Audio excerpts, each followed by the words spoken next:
রায় দিয়েছে জনগণ, মানতে হবে সরকারকে। যে সরকার জনরায় মানে না, সেই সরকার জনগণের সরকার হতে পারে না।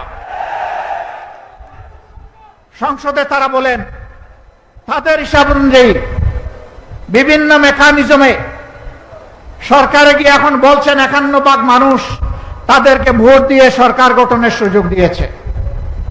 ভালো কথা, কিন্তু 70% মানুষ যে ভোট দিয়ে বলেছে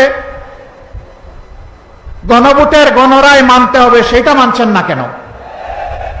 51% বুঝতে পারলেন, 70% বুঝতে পারেন না? হ্যাঁ, 9 ঘন্টা বললে আসলে হিসাব মিলাইতে সমস্যা হবে। হিসাব মিলানোর জন্য ভালো মানুষ পাশে রাখুন,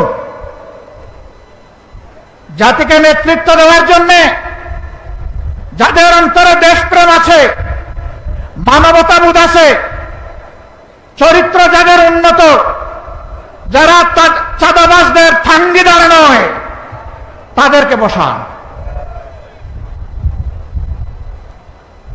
একজন কুখ্যাত ব্যাংক ডাকাত, তার গাড়িতে চড়ে যারা রিসিপশন নেবে, তাদের দ্বারা আপনার সরকার বাংলাদেশের জনগণকে কিছু দিতে পারবে না।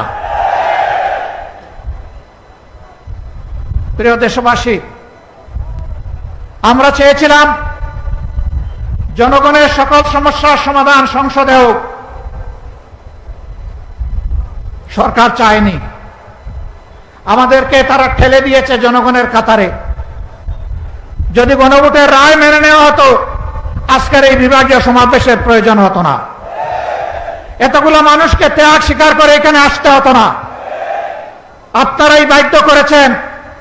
সংসদে আমরা এই দাবি উত্থাপন করেছিলাম, আলোচনা হয়েছে, আপনারা ফেলে দিয়েছেন, জনগণকে অপমান করেছেন। আমরা সেদিনই বলেছিলাম সংসদে কথা বলতে মাননীয় স্পিকারের অনুমতি প্রয়োজন হয়, মাননীয় স্পিকারের রুলিং এর প্রয়োজন হয়, যেহেতু এখানে আমরা সুবিচার পাইনি।